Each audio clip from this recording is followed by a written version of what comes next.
I know. Hi.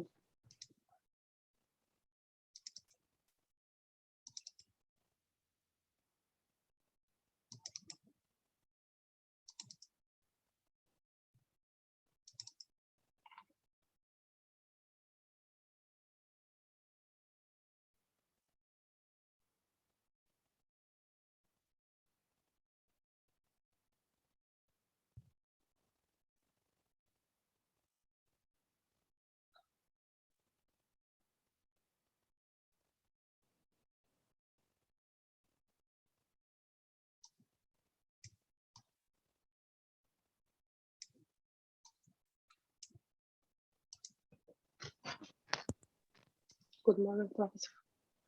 Good morning, Manoj. Professor. I got it.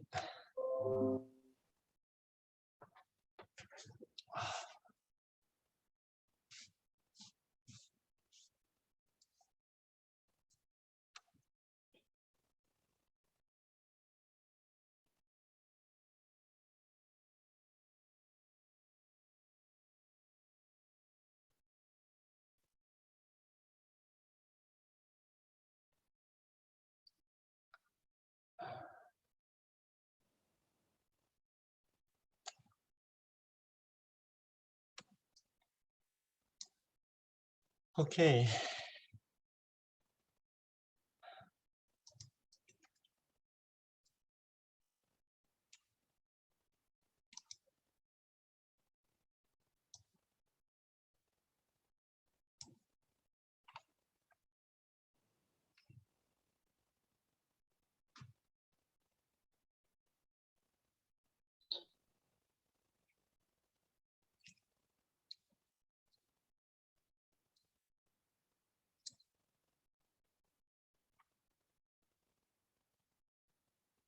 Hi, Carly. Can you hear me? Yeah, Professor, my PC camera doesn't work. Okay. Jew, Yes. you look like a ghost. My room is so dark, so I think Uh, the camera cannot recognize my. Yes. are you in your dormitory? Yes. You have a roommate Yes. and he is sleeping? Yes. Ah, okay.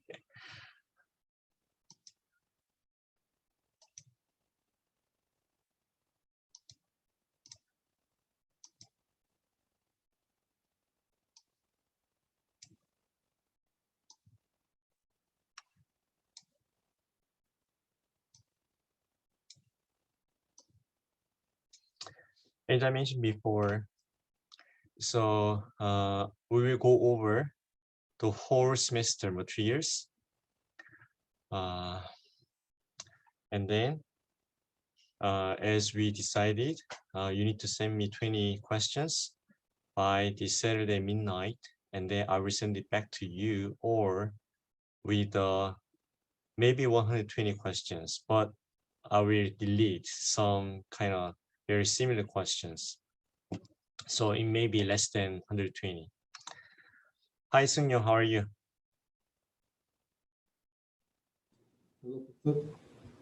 Okay. Are you happy with that the class is ending? Yes. Manar say no. You are sad. You were actually shaking your head, which means that you are sad for finishing the class. You want to have more classes. Yes? Okay. Okay. I guess Nur is also same thing. Okay, so let's start to go over one semester in 1.5 hours, which is a miracle. So the first class was about the leisure. So history and those are, it's okay, you can just kind of read. But let's see. you need to remember about this, the full name of the laser. So how the laser, the name came from.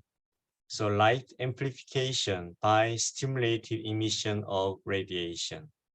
So if you understand about all the words here, then basically that tells the principle of the laser. And here, maybe the most important thing is about the stimulated emission. So you need to understand about what is the stimulated emission.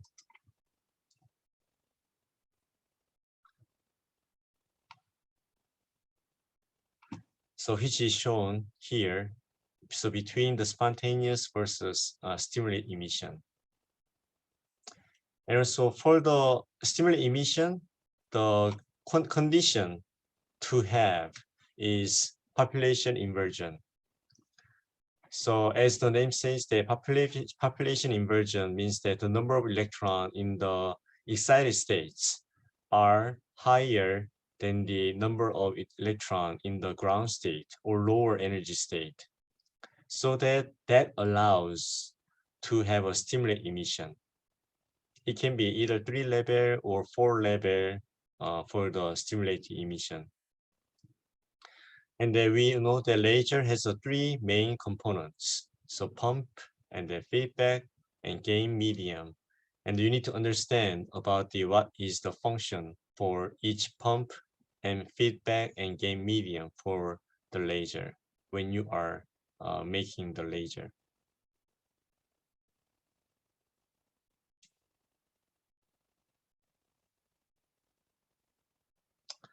And the others are kind of okay.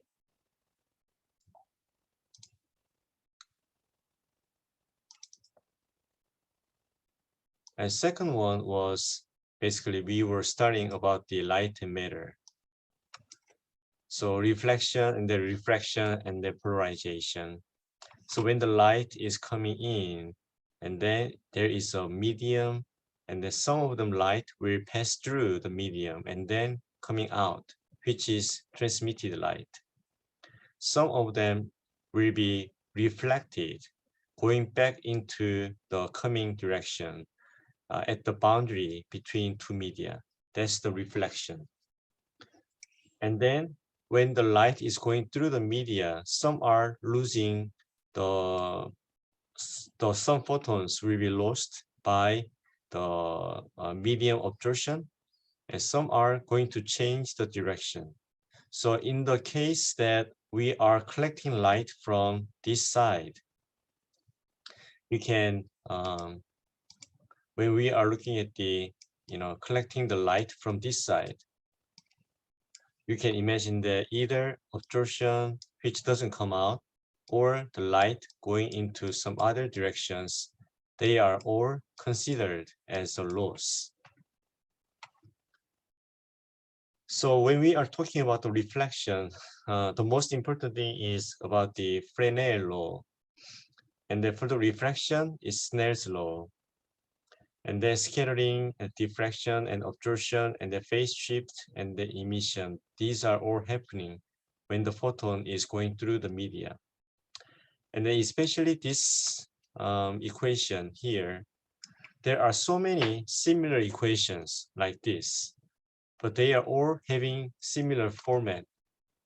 So some kind of intensity at the Z position is going to be depending on the light intensity, which is coming into the tissue, and then it will be going down depending on the obtrusion coefficient.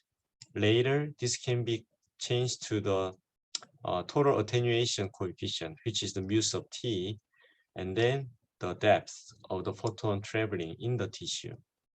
And this mu a or mu t is also depending on the lambda, which is the wavelength. So our tissue is wavelength dependent properties of the obtrusion and also actually scattering. And these kind of notations, so n mu sub a, mu sub s, g, mu sub s prime, mu sub t, and the albedo, and then mu sub tr, which is a transfer coefficient and diffusion coefficient.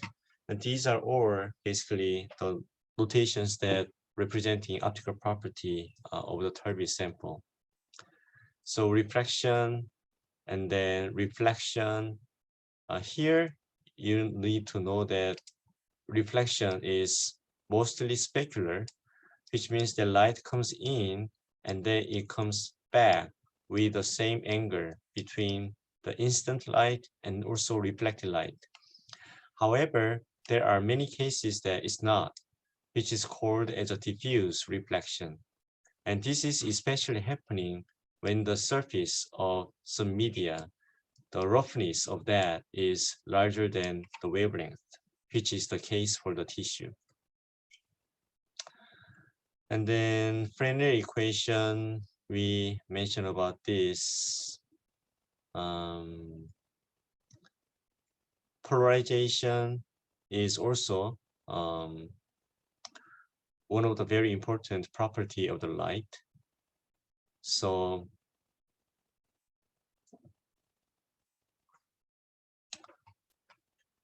in which cases the linear polarized light can happen? So when there is 0 or pi in terms of the phase difference between the x and y component, then we can have a linear equation which can show the linear polarized light. And then when there is basically having a plus minus pi over 2, 90-degree out of phase between the EX and EY, and then it can make the circular polarized light. And then for the general cases, that is basically showing this kind of oval shape for the elliptical polarized light. And that has been demonstrated by looking at these animations.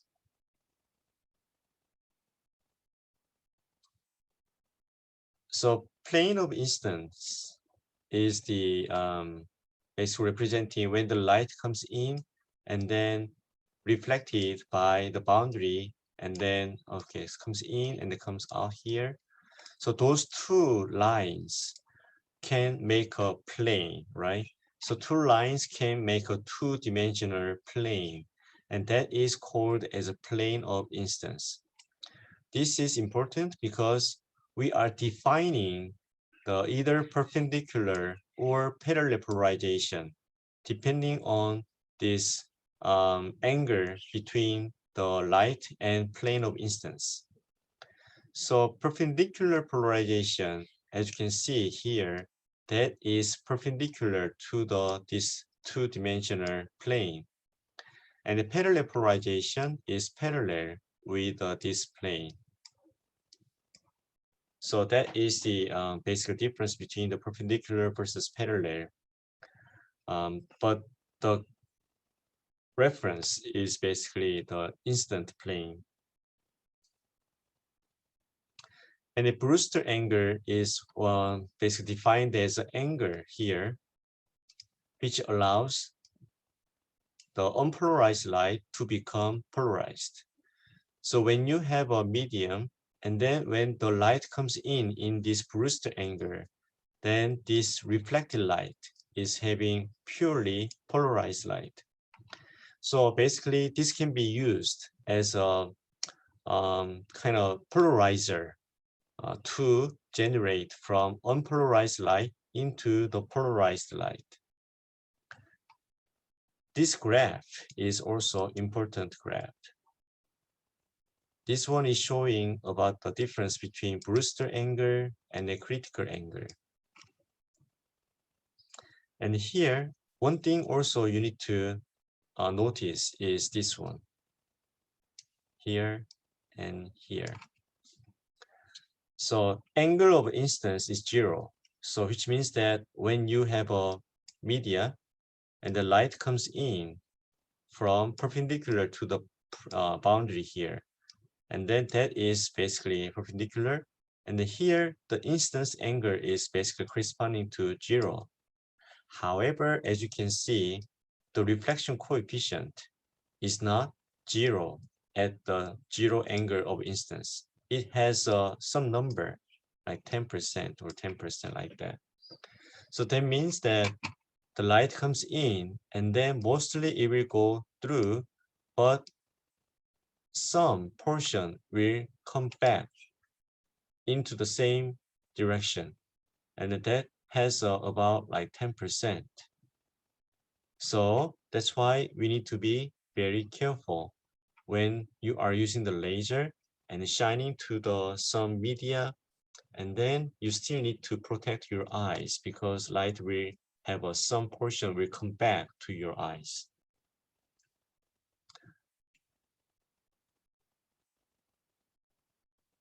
And the polarizer, we have a linear polarizer, which is making from the unpolarized light into the linear polarization. And then during that process, the birefringence, which is the representing that depending on the polarization, the refraction angle is different. So it has a name of bi, means the double, and the refringence means the refraction. So two refraction properties depending on the polarization.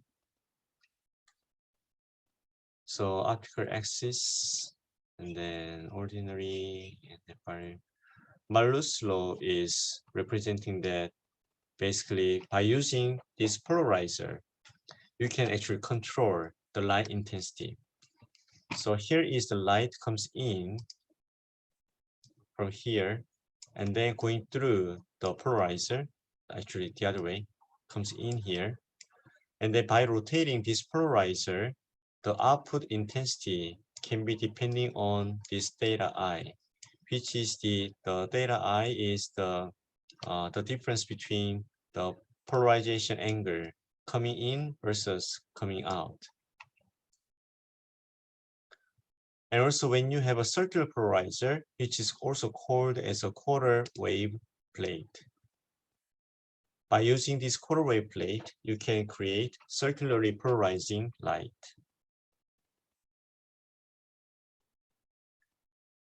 And the half wave plate.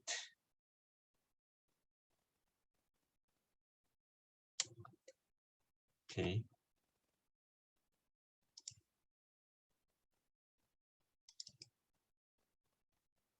And then we moved over absorption and scattering for the third class.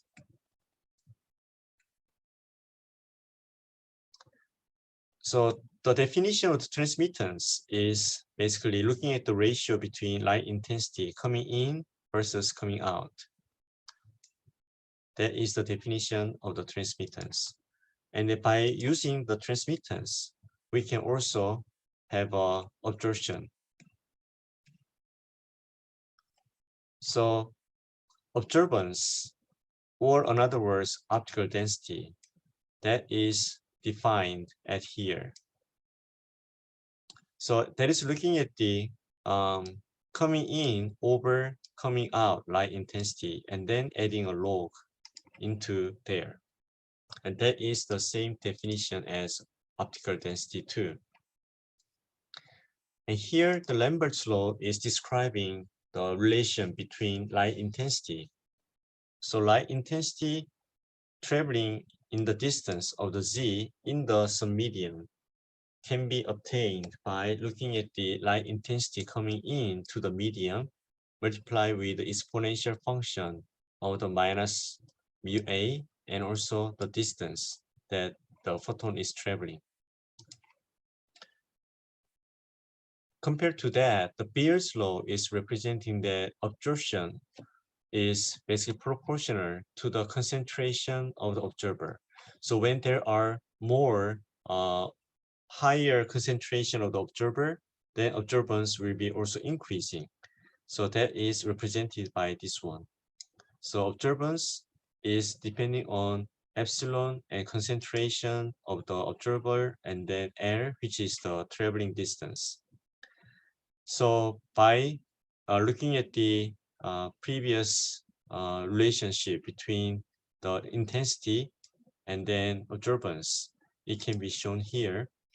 So combining Lambert's law and the Beer's law, you can see that absorption coefficient can be obtained by multiplying epsilon, which is the molar absorptivity, with the observer concentration, which is the C. So if you measure absorption coefficient, and then if you know the molar absorptivity of the specific the molecule, and then you can calculate how much of that is in the medium. So in the ex vivo, you measure that epsilon value. And then once you know the epsilon value, and then if you measure mu A in vivo, which means that the live animal, and then you can quantify the concentration of the chromophore.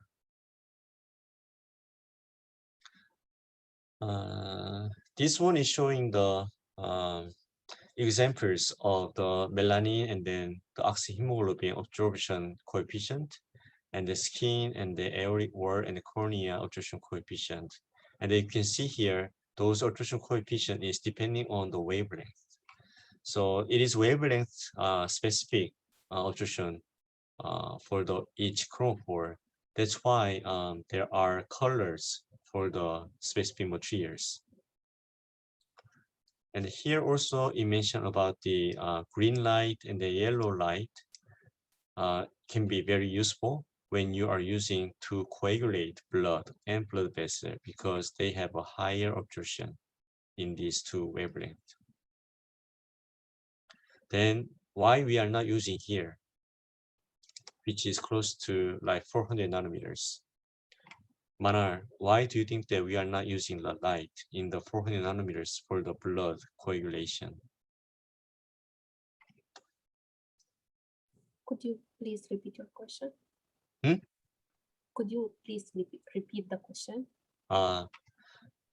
So this shows that we are using the light in the green or yellow color because they have a higher absorption by the hemoglobin, so that it can be used to coagulate blood and blood vessel.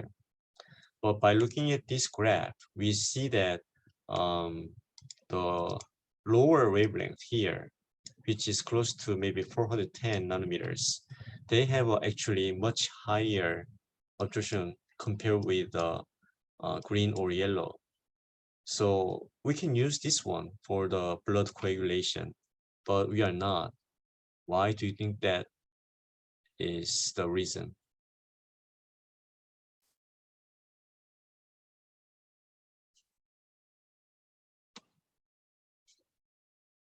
So this kind of question can be a good question, because you need to understand about the whole semester. And if you remember about the penetration depth, I guess you remember.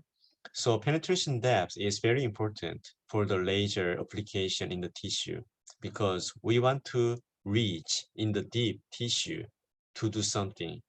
However, here, blue light is very high absorption coefficient, and the blue light is really penetrating only the surface of the skin. It cannot go deeper. However, this green or yellow light is relatively more penetratable to the tissue. So actually, when you are using the laser for the surgery to coagulate blood or to coagulate blood vessel, these two wavelengths is better than using the blue color laser. So penetration depth, the definition comes out here, which is important. So penetration depth is 1 over alpha, which is the 1 over mu sub A. This can be actually from the only when the material is having the absorption property. However, when the tissue is not actually only purely absorbing material, it also has a scattering. So Seung-young, in that case, what should be the penetration depth for the tissue?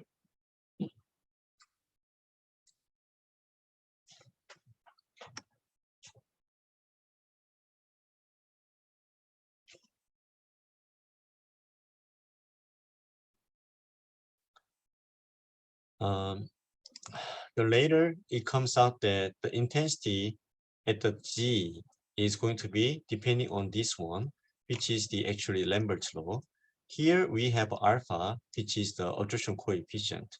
However, when the tissue is the subject for the light coming in and then going through, the tissue has both absorption and scattering property. So this alpha needs to be actually summation of both mu sub A plus mu sub S, which is the mu sub T. So total attenuation coefficient.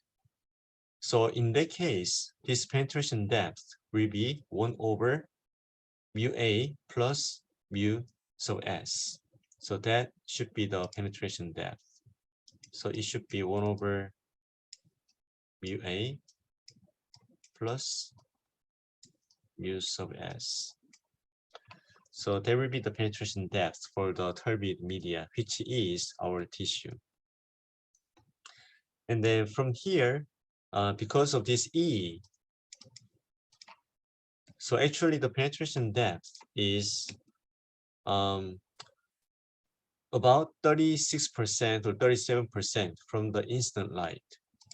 So when you have instant light at the surface, as they travel in the tissue, the light intensity is decaying with the penetration depth.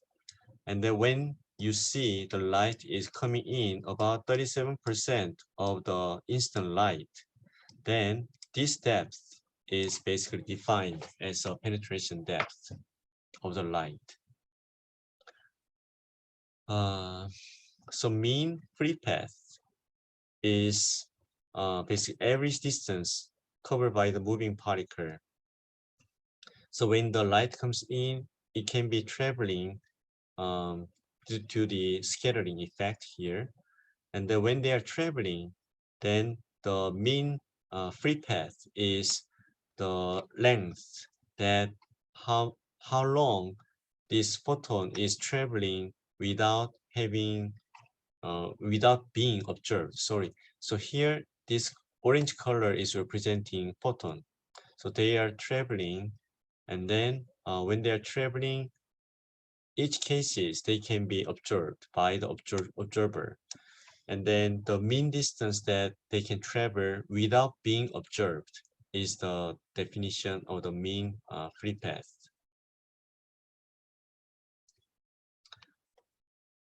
Obtrusion. So for the UV visible light, there are these many components for the observer. And IR light is major component is the hemoglobin, and then lipid and water, because of the much lower absorption of the protein in the NIR range.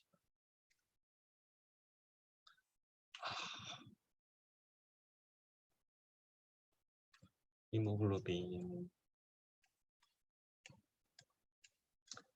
So scattering can be divided into these two. So elastic versus inelastic. So Rayleigh scattering, Mie scattering, these are corresponding to the elastic scattering. And the inelastic scattering is basically Raman scattering, and then Compton scattering, and the Brillouin scattering, like that. So what makes the difference between the elastic versus inelastic? That's basically whether there is any change of the energy when the light is scattered from the scatterer. If it keeps the energy, then it is basically elastic scattering. But if it is losing energy or gaining energy after scattering, then that is called as an inelastic scattering. So this one is also important. In which condition Rayleigh scattering can happen, and then in which condition the Mie scattering is happen. That is all depending on this value. So when you look at the circumference of the particle, and then the light wavelength, if you look at the ratio between those two, so if the particle which is scattered is much smaller than the wavelength, then the Rayleigh scattering is dominant. But if these two are the similar range, then the Mie scattering is dominant. And also, Rayleigh scattering is relatively isotropic scattering, which means that it scatters all around the angle. However, the mid-scattering, especially as the particle size is becoming larger, it shows the more forward scattering.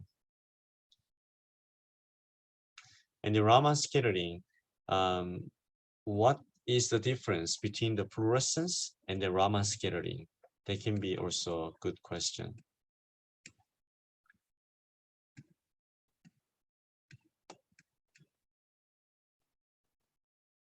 So basically in the tissue, the source of the scattering is when there is a difference of the refractive index.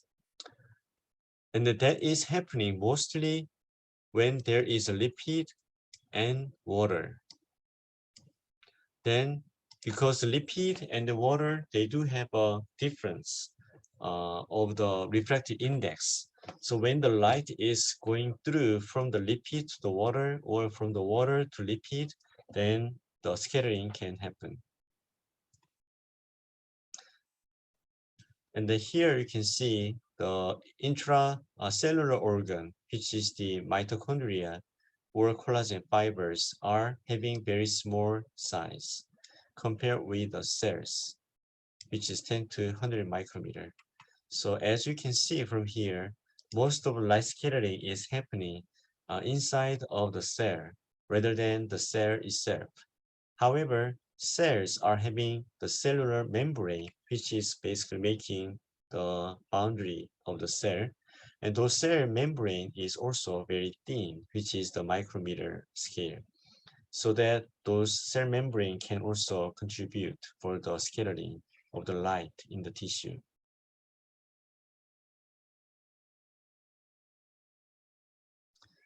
And then here, the cosine theta is coming here. So basically, the theta is scattering angle. So between the light traveling and then scattered light, the angle between those two is called as a theta. And the anisotropy definition is the mean value of the cosine theta. So by looking at the anisotropy vector, you can see whether light is forward scattering or isotropic scattering or backward scattering. Because if it is mostly forward scattering, the theta is going to be small and the cosine theta is going to be close to 1. If it scatters into all the directions, then it can have a 1, -1, and 0 here. So the mean value is going to be close to the 0. If the cosine theta mean value is close to -1, that means that light comes in and then backscatters mostly. So by looking at this G value, that represents about the scattering property, not scattering property, but scattering direction in the biological tissue. And for our tissue, that is mostly 0.65 to 0.95, which means that when the light comes in, it is mostly forward scattering in the tissue. However, when you look at the lump sum of the scattering in the tissue, then especially in the NIR range, so near infrared light range, then the light is forward scattering. However, as you can see this example, each step is basically forward scattering. However, there is a chance that if you look at the multiple scattering, and then it is actually having huge angle of the scattering. And then it could be also coming here, or it could be coming here too. So when you look at the lump sum scattering property, then we call that as a mu s prime. And the mu s prime definition is scattering coefficient multiplied with 1 minus g.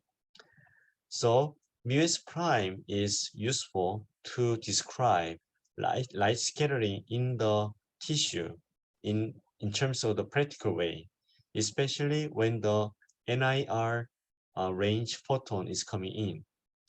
When the NIR range photon is coming in, due to the very low absorption, it has a multiple high scattering. So due to the high scattering property, it can go over multiple steps for the scattering, and then it can be finally considered as a isotropic scattering, so that they can be considered as a diffusion process of photon in our tissue.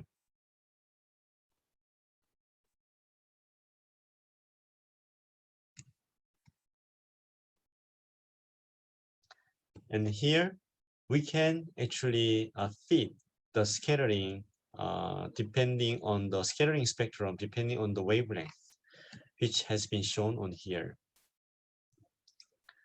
So this is the measured scattering spectrum of the dog prostate, depending on the wavelength. And then we can fit this, the scattering coefficient spectrum by using this power law of the equation. So we can fit the previous scattering property, scattering spectrum with the mu s prime is equal to the sum amplitude multiplied with the lambda 2 minus b. And here the b can represent the scattering slope. And then according to the previous example, you can see here, when the diameter is getting smaller, the slope is actually getting steeper as the size getting smaller. So when you have a large b value, which is the very steep scattering, then that means that you have a very small size of the particle. And also this A value is representing the magnitude, and then that can actually represent how much of the scattering particle is there within the volume of the tissue. Or it can represent the concentration of the scatter in the tissue. So light transport here.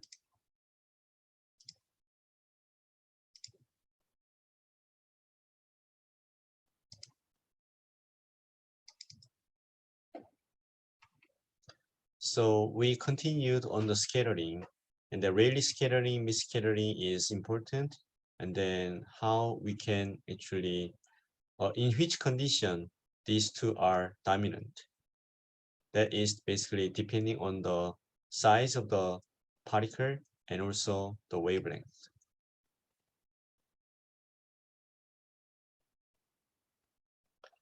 And the Brillouin scattering is actually explained here. As we mentioned before, that is the one of the inelastic scattering, and then Brillouin scattering is one of them. And then this is basically interaction between the acoustic wave, which is the sound, and light. So depending on the angle or the direction of the phonon, which is the acoustic wave, it can either lose the energy or it can gain the energy after it scatters. But for the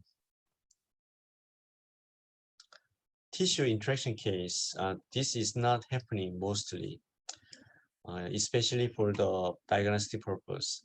However, this has been come out in the treatment case. So, Garlic, do you may remember when we mentioned about this?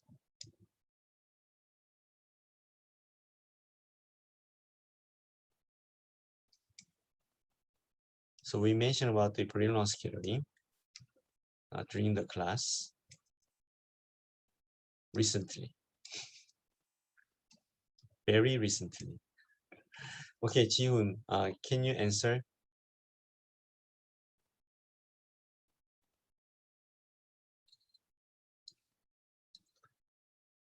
This Brillouin scattering can happen in the case of the photo disruption interaction. So Seungyeong, in the photo disruption interaction, what kind of phenomena can happen?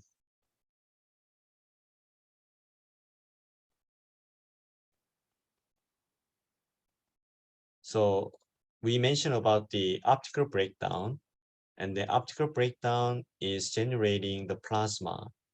And then due to the plasma formation, if there are excess, if there are a lot more energy than the just simply generating the plasma, then those extra energy is making a few other phenomena. Can you name those three? Okay, you may not remember. So those three are cavitation. Now I guess you may remember cavitation and shock wave generation, and also the jet formation, right? And for the shock wave generation, that is actually sound. So when the shock wave is generated in the tissue, and then if it travels, and at the same time, if the light comes in to the tissue, then this brilliant scattering can occur. So that's the case when the brilliant scattering can happen in the tissue, which is very, very rare case. Okay, probability function. So again, representing the G, which is the anisotropy factor, and the definition of the anisotropy factor is a mean value of the cosine theta, which is the theta is the scattering angle. And there are multiple theoretical phase function proposed here, and the most common thing is Haney-Greenstein function, which looks kind of very complicated.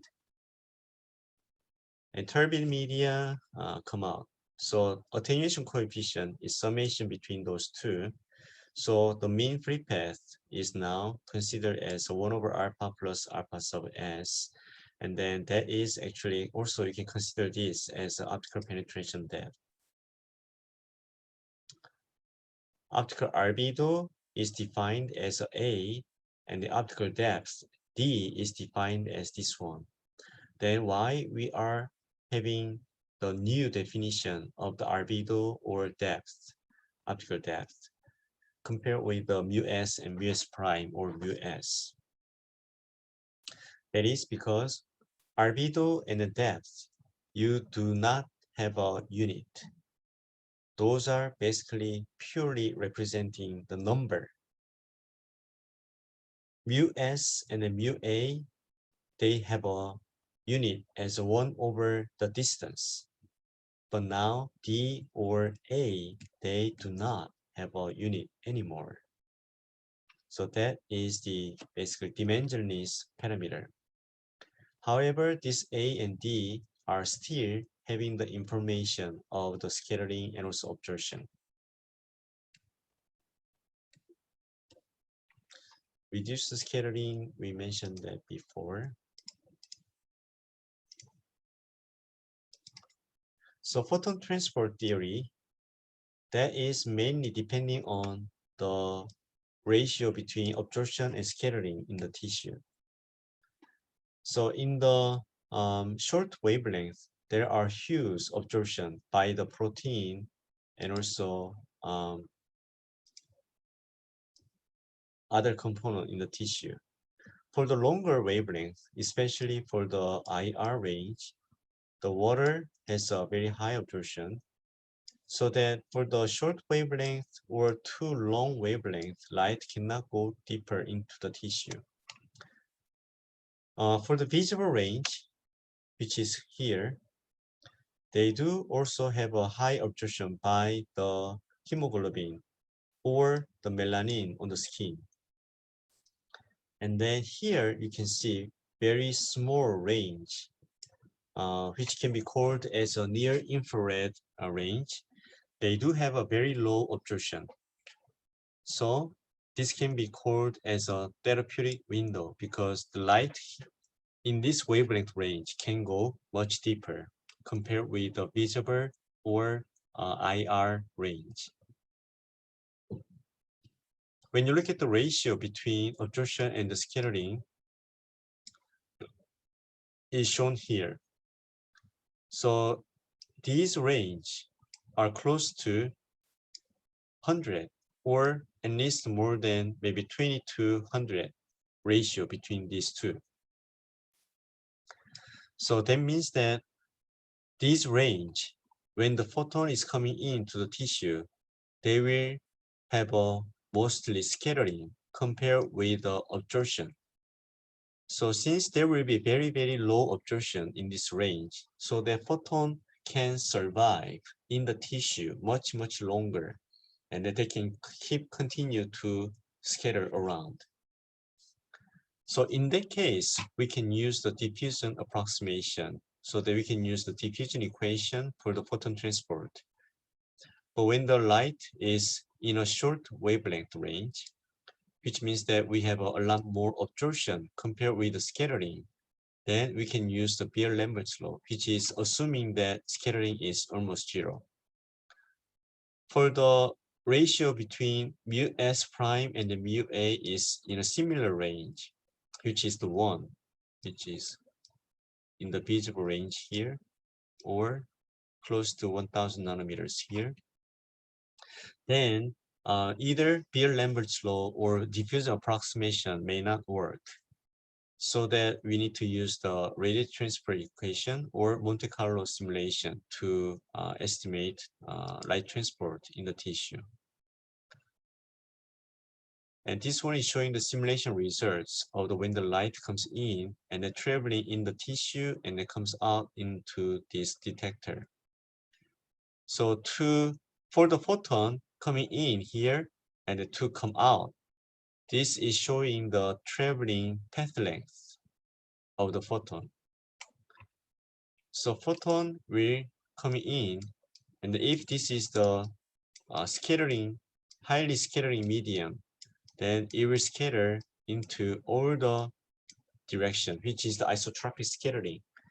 However, when the photon needs to be coming in this position, then those photons has to travel like that. And then this Monte Carlo simulation is showing about the photon traveling path length within the tissue. So we mentioned about the radiative transfer theory, and basically assuming that a light is basically photon. So you consider light as some kind of mass particle, and then whether those mass, the light photon, the mass will be conserved when it is coming in and then coming out within the tissue volume. So that is basically the basis of the radiative transfer equation. So this equation is also a very important equation. And here there is a meaning for each part here, which is shown on here.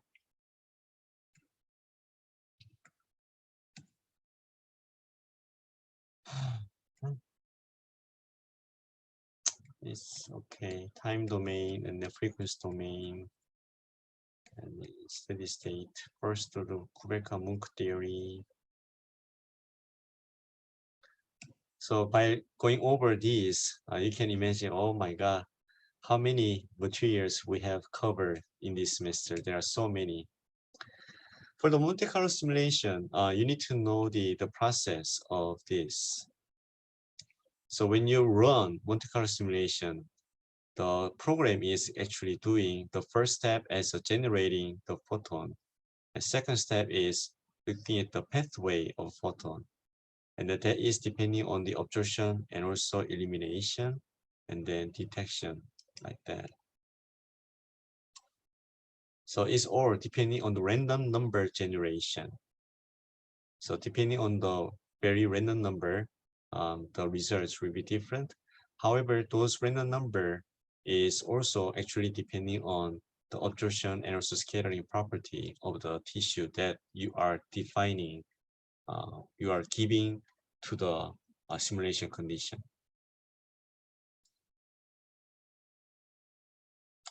Inverse adding doubling polarization effect and then summary. So here you can see it's interesting, isn't it? Because the diffuse intensity from the surface to the depth of the tissue. It's not like going down like that, but you can see there is an increasing part.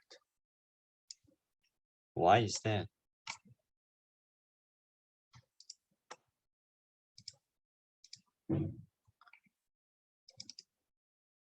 So for the we want to actually know what is the tissue optical property. So that means that we need to measure optical property of the tissue. So people were developing multiple way to measure. And then this first setup is useful for the total attenuation measurement. Second setup here is useful for measuring absorption property. And then if you want to measure angular dependence of the light scattering, then you can use this rotating the detector around the sample. Then you can measure the light intensity at each angle, which can provide you the phase function. And then from the phase function, this G value can be coming out. However, those all cannot measure simultaneously. So people were developing another way, which is using not the single integrating sphere, but using the two integrating sphere. So this is called as a double integrating sphere measurement. So by using these two integrating spheres and then having 1, 2, 3 detectors, you can measure those three parameters. And based on those three parameters, you can actually estimate Kubrick-Munck absorption coefficient and the Kubrick-Munck scattering coefficient. So from the Kubrick-Munck scattering coefficient, that is same as mu s, and then Kubrick-Munck absorption coefficient, that is the twice of the absorption coefficient. And then you can simply get absorption coefficient by dividing this AKM with the 2.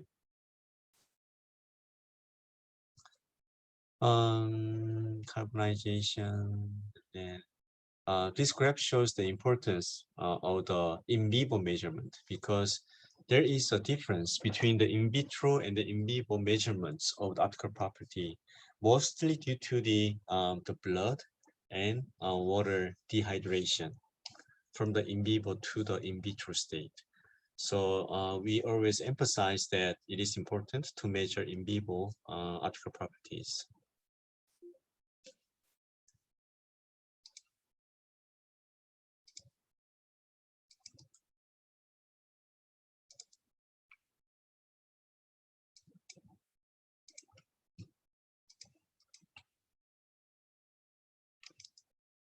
After this one, we were moving into the light interaction with the tissue.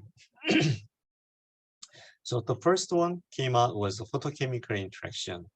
So this is coming in the all the slide, all the class materials that you need to actually place this circle within this graph. So where the photochemical interaction should be located and where this thermal interaction is located. And here the key point is going to be this 1 microsecond rule. So for the thermal interaction, the pulse should be longer than 1 microsecond. And then Manar, why it should be longer than 1 microsecond?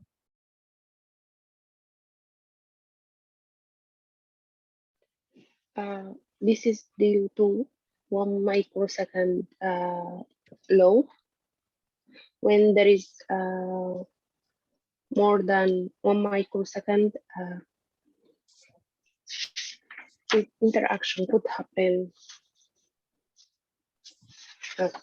thermal. In 1 microsecond. When it is more, there is a thermal interaction that would happen. So why thermal Um, interaction can happen when you have a longer than 1 microsecond? mm,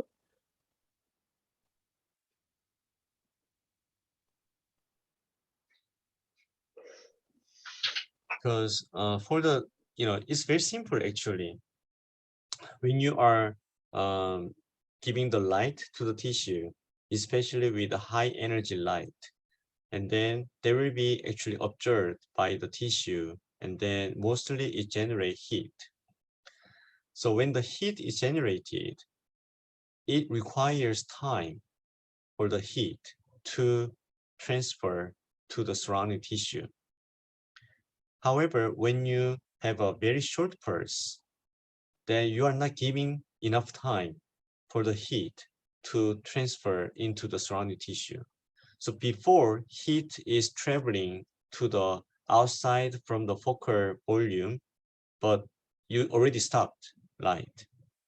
So that heat doesn't have a chance to go to other position. So you need to have a longer than 1 microsecond so that the heat can actually transfer to the surrounding tissue. And then if you are having shorter than that, then you do not actually see those thermal interaction. But interestingly, these are all within 1 joule per centimeter square to the 1000 joule per centimeter square. And especially here, plasma-induced ablation and the photo disruption, it is overlapping each other like that. However, photo disruption is more higher power and then a little bit longer pulse compared with the plasma-induced ablation.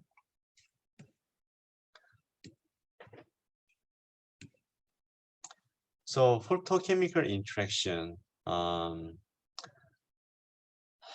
be used in the tissue for the photodynamic therapy. So for the photodynamic therapy, you need to have a photosensitizer. And the photosensitizer is basically working as a kind of some material that can generate these reactive oxygen species. So the process of this, when the light comes in and then it makes the photosensitizer to be excited. And then when the excited photosensitizer electron is decaying, there are like 3 types of the decay process. And depending on that, whether it is singly decay or triply decay, the fluorescence or phosphorescence can be defined. When those are decaying, there are type 1 and type 2 reactions. And then those are basically generating the reactive oxygen species. And here also interesting point is when you have a carotenoid in the surrounding the photosensitizer, then carotenoid can actually protect the cell because it has a higher affinity to the single oxygen compared with the other things. So that it binds with the single oxygen and then basically making to be low energy state so that it is becoming safe for the tissue.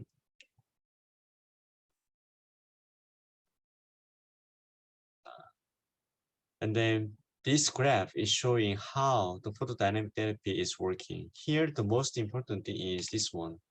When you're giving the photosensitizer to the body, and then tumor is keeping photosensitizer, but other tissue is basically giving out the photosensitizer from the position. So the clearance rate in the tissue is different between the normal tissue and the tumor. So that a few days later, tumor has a more concentration of the photosensitizer compared with the surrounding tissue. So that when you're giving the laser, and then the photon will be absorbed by the photosensitizer in the tissue, in the tumor mostly.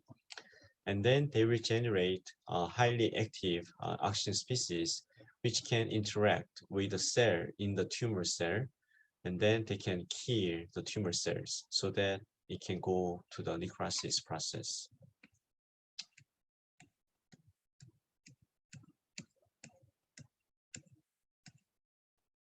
And then another photochemical interaction is biostimulation.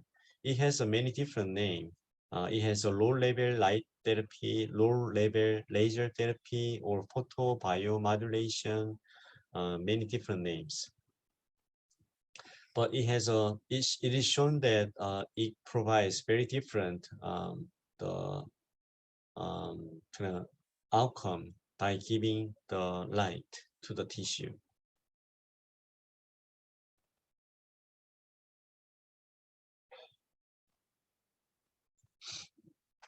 And then it is known that by giving the biostimulation or photobiomodulation or low-level light therapy, it provides the reduction of the edema, reduction of the inflammation, and then increase of the angiogenesis, and the increase of the neuroprogenitor cell proliferation. So it causes many effects.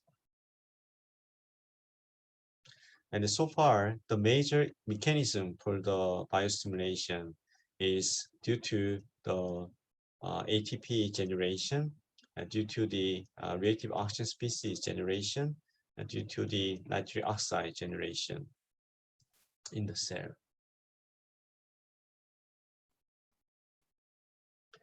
So again, photochemical interaction is mostly for photodynamic therapy or biostimulation for the tissue.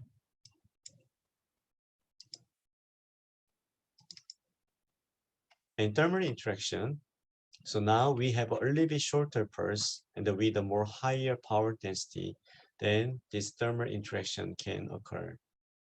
And this table is going to be also very important because it shows that what is the temperature range to have a no effect and to have a hyperthermia and then to have a denaturalization of the protein and then to have a vaporization and then thermal decomposition, which is the ablation, and then melting or carbonization. So here, actually you can see that about 66 degrees, it starts to have a coagulation. So you need to have a more than 60 Celsius degree for the blood coagulation using the laser.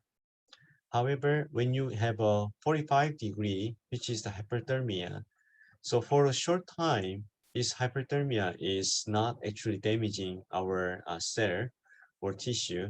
However, if you keep this hyperthermia for a long time, then eventually the tissue will get damaged and cell will be dead. So for the thermal interaction, it can be used for the coagulation, and it can be used to vaporize, and it can be also cause the carbonization. But for the carbonization, it's not something that we want to have. So that you need to avoid this carbonization. And if you have a much higher temperature due to the thermal interaction, then you can see that even tooth can be melted down. So for the thermal interaction, it is actually very important that we need to estimate what will be the final temperature by giving the laser to the tissue, which has been shown in these examples. Coming on, maybe next one. Maybe I passed.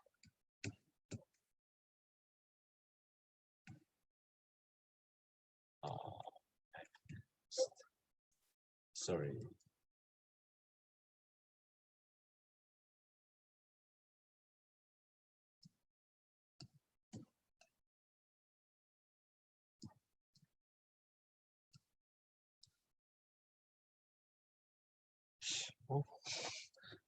Oh, sorry. Where is it?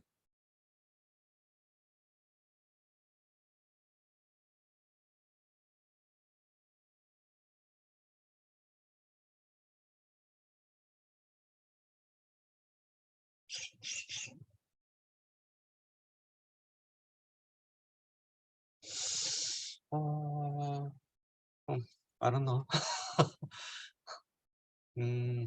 Maybe it come out in the next one.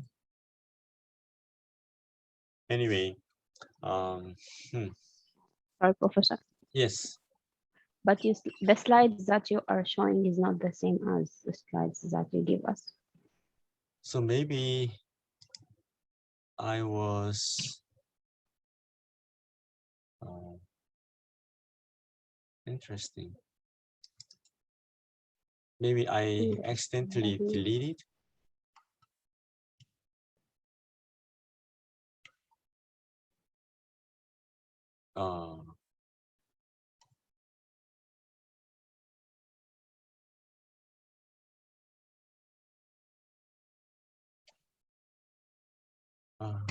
I don't know, but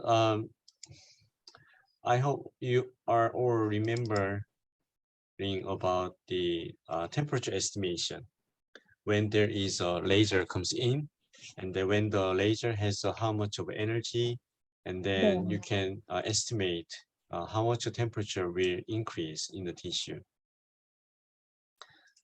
And then thermal relaxation or thermal penetration depth is also basically important, because by looking at this one, you can estimate whether there will be a thermal interaction or not.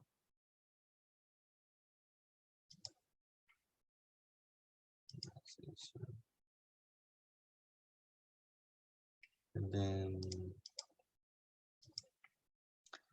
this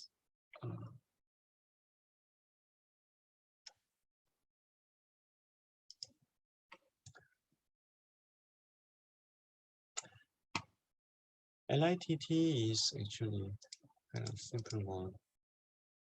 Here, yeah, there is examples. So in this example, we mentioned about the pulse energy, and then how much is the tissue volume, and then within the tissue volume, how much of the percentage of the water, and then we need to estimate the final temperature. So we had the 3 steps. The first step is increasing temperature to 160 degrees. Second step is vaporization process. And third step is basically from the 160 degree to the how much it can go upper to the high temperature. So by looking at these examples, you can estimate what will be the final temperature from the laser pulse or laser energy that you provide to the tissue.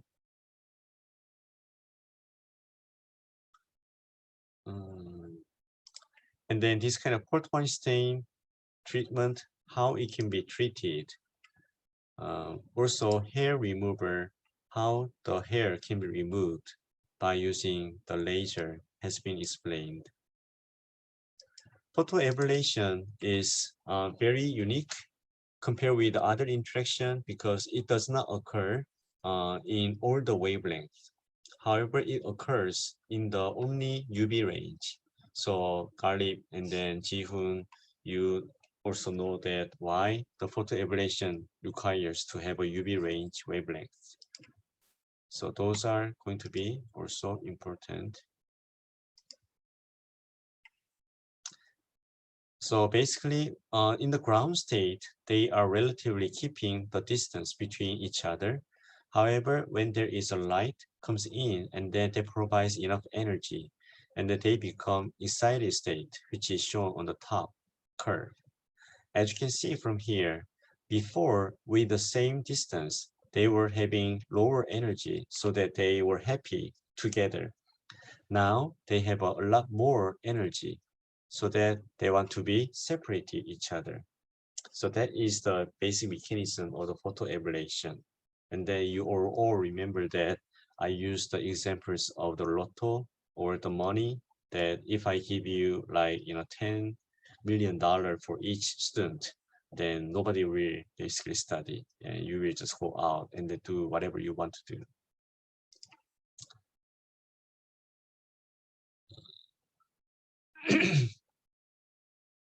So plasma shooting phenomena has been actually already mentioned in the photoablation. However, this is also interesting phenomena in the plasma-induced ablation or photodisruption.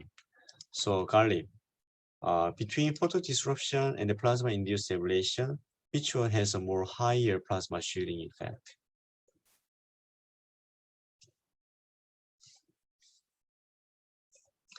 It's 50% chance.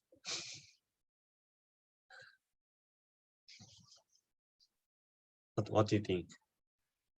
Plasma-induced ablation. No, photodisruption. So because photodisruption is basically generating plasma with a longer pulse, so that it requires to have a more higher power density. So that when the photodisruption is generating the plasma, then that plasma, the volume is much bigger, and then it has also more higher energy, and basically it has a more higher density of the free electron, so that this plasma shielding effect is more stronger in the photodisruptive effect.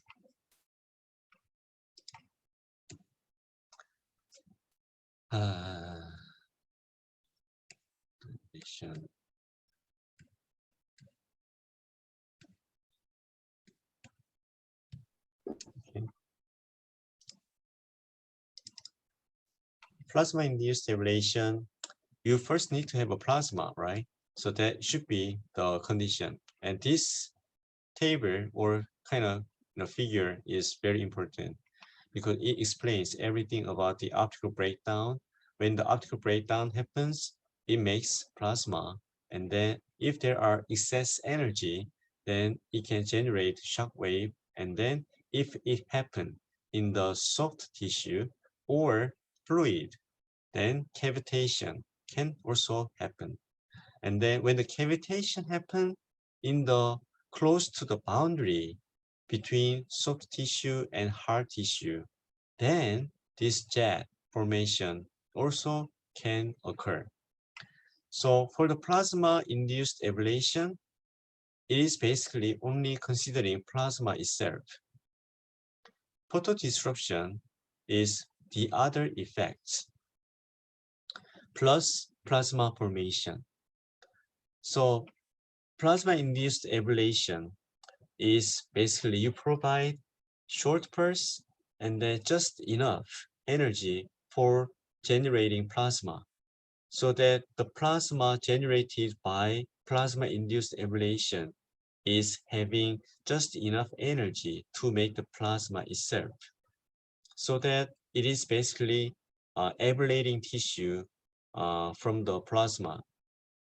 However, for the photodisruption, it happens with a longer pulse, and then for the longer pulse to generate plasma, you need to have a much higher power, so that it can generate much bigger volume of the plasma, and then having higher energy of the plasma. Because of that, it can generate shock wave, and also it can cause the cavitation. And then if this cavitation is happening between the soft tissue or fluid close to the boundary to the solid, then this jet formation can occur. And then this shock wave, cavitation, jet formation can damage tissue mechanically, so that this photodisruption is more like mechanical effects of the optical breakdown to the tissue. So the threshold, so there is a threshold. It's not just plasma cannot easily, generated. You need to have a certain level of the energy to make the optical breakdown. This figure is also very important because it shows about the initiation of the free electron by two different mechanisms.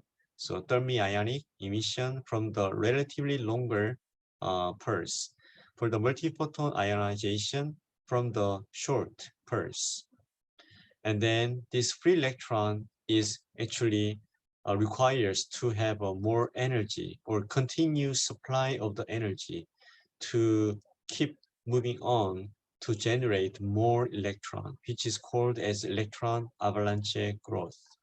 And then here, inverse Bremsstrahlung is the main key mechanism, how to supply the energy to this free electron.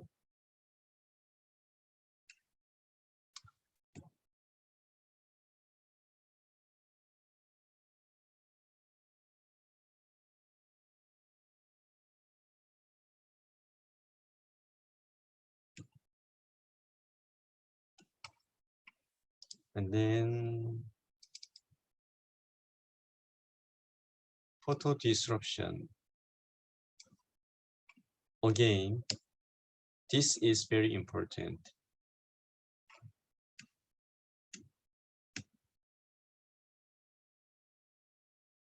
So for the cavitation, it can be used for basically removing some part of the tissue. So you can see that removing the capsule and then removing the stone by the photodisruptive effect.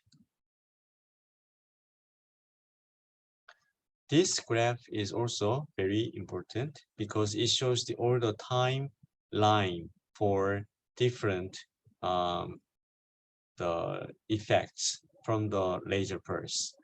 So laser pulse will first induce the plasma generation, and the plasma will cause the shock wave due to the movement of the free electron to the surrounding tissue. And then if the plasma is generated in the tissue for the soft tissue, and then it can cause the cavitation. So basically, it takes some time because of there should be a vaporization first. Once all the waters are vaporized, and then it can make basically vaporizing the tissue itself, so that the cavitation can occur in this time. If this cavitation occurs in the soft tissue or fluid and close to the solid boundary, then jet can be formed. So photodisruption has three effects more than the plasma-induced ablation. And those are plasma shielding and the Brillouin scattering and the multiple plasma generation. So plasma shielding we mentioned before, and Brillouin scattering we also mentioned this before, and then multiple plasma generation. So not a single plasma, but 1, 2, 3, or more plasma can be generated. So the plasma length will be much longer in the photodisruption effect. Shock wave generation is happening because of the free electron is moving to the surrounding tissue, so that the inert ion is following the electron, and that causes the mass move, and then it makes basically the shock wave generation. Shockwave is basically moving in a super hypersonic speed initially, and after that, it starts to show the slow speed.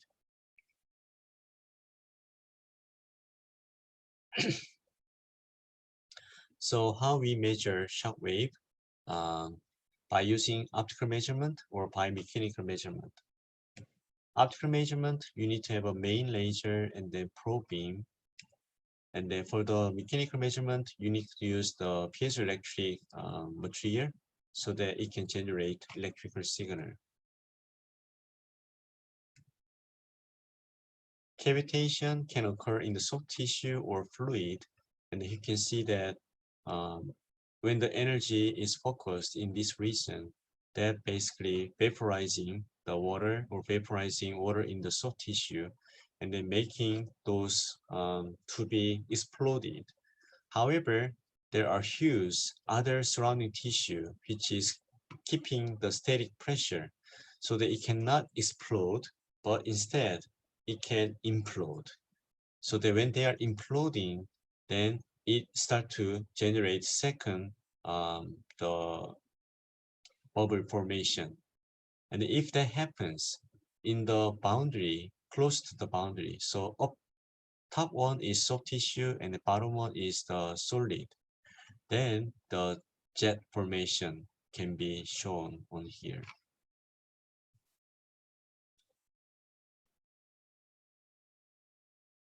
And then especially if the distance between the bubble and then solid boundary is too close, then counter jet also can happen.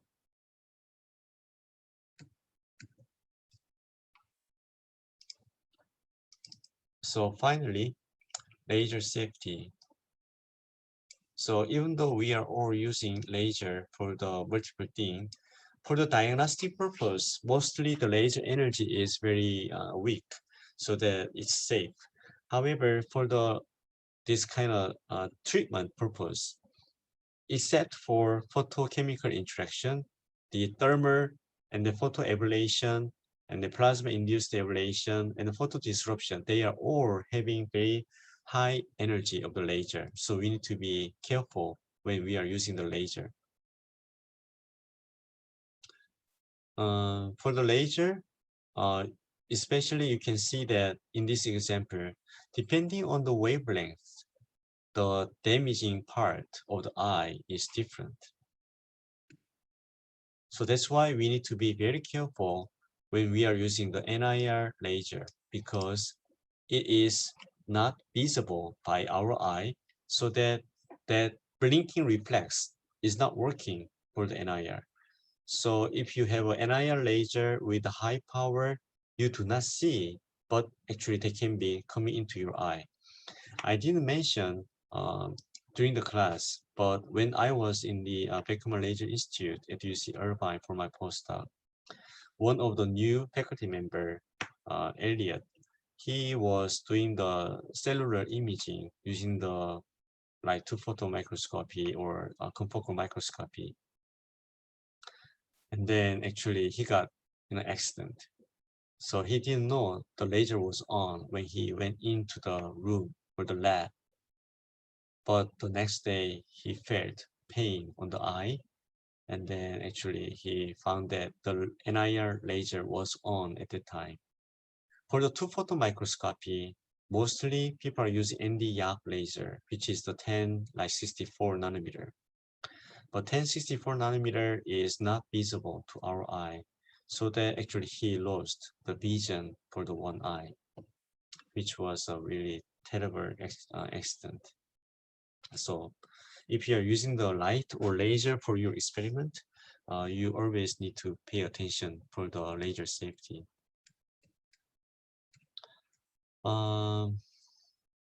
This one is also very important, maximum permissible exposure. So by looking at this, we can estimate how much of the energy density or how much of the power we have to use to be safe by using this graph. So especially wavelength and then pulse, exposure time, and then the power density. So by looking at those three parameters, you can find out what should be the condition of your experiment to be safe for human or for the animals, unless you want to basically ablate the tissue. Classification is from the many different organizations. This will be also important because it provides the criteria of choosing proper the protective glasses for your laser experiment. So by looking at this anticipated worst case exposure with the MPE value, you can find out about the optical density. And then you need to choose more bigger than this number to protect your eye from the laser. Okay, this is it for whole semester. And then now it's your time to study, and then you need to make 20 questions. And then those questions selected for the final exam will have some alpha point. You understand, right? So if you make 20 questions, like let's say that Seungyeong, everybody makes 20 questions. So there are 120 questions, but I'm giving only 20 questions from out of 120 questions. So those 20 questions will be selected from each of your question, but some will have a different, style of the question and the different difficulty levels of the questions. So by looking at those questions, I will select 20 questions.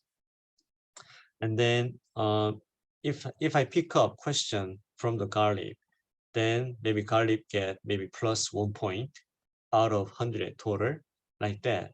So if I pick up like 3 questions from the Seungyeong, then Seungyeong have a like plus 3 point. So if Seungyeong got exams and then attendance and everything, maybe he got 87. But if I got 3 questions from the Seungyeong, then he get 3 extra points. Then he becomes 90, like that. So that basically give you the more motivation to make a good question. So that the other students are not having any disadvantage. You just need to have a good answer for the final exam, then you can get the good score. However, if your question is selected as a final exam, then you can have extra points. Especially Seungyeong and Jihoon, you two were actually late for the classes quite often, which means that you are actually having a little bit minus point for the grade. So to make up, you need to have a maybe plus alpha point from this process. Okay, so thank you so much. And then no class in the next Tuesday. Okay, Garlip has any question? Yeah, Professor, please tell me the exam time. Like it's 9 to 10, 20. Do you have a or extra, not extra, but other class after this one on Thursday? So some are having class, so we cannot make it the exam time to be longer than the 1 hour 20 minutes. So it should be within 1 hour 20 minutes. So when you are making questions, don't make it like one question takes like 20 minutes to answer. It will be, basically tragedy to everyone. So considering that 20 questions should be solvable within, 1 hour 20 minutes. Professor, exam will be online or offline? It will be offline. I got an email from the school, and the school says that we can have an offline exam, and then by keeping the distance, and then by keeping the number of students within the area, something.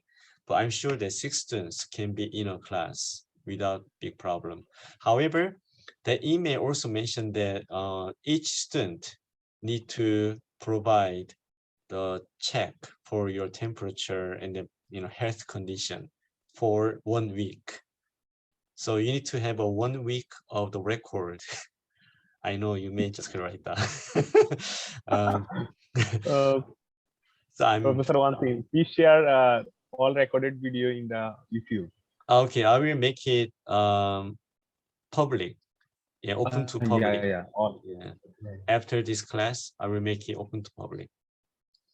Okay, thank you, Professor. All right. Any further question? All right. Thank you so much for whole semester, and then good luck on your exam. Okay. Thank you. Thank you. Thank you, Professor. Mhm. Thank you, Professor.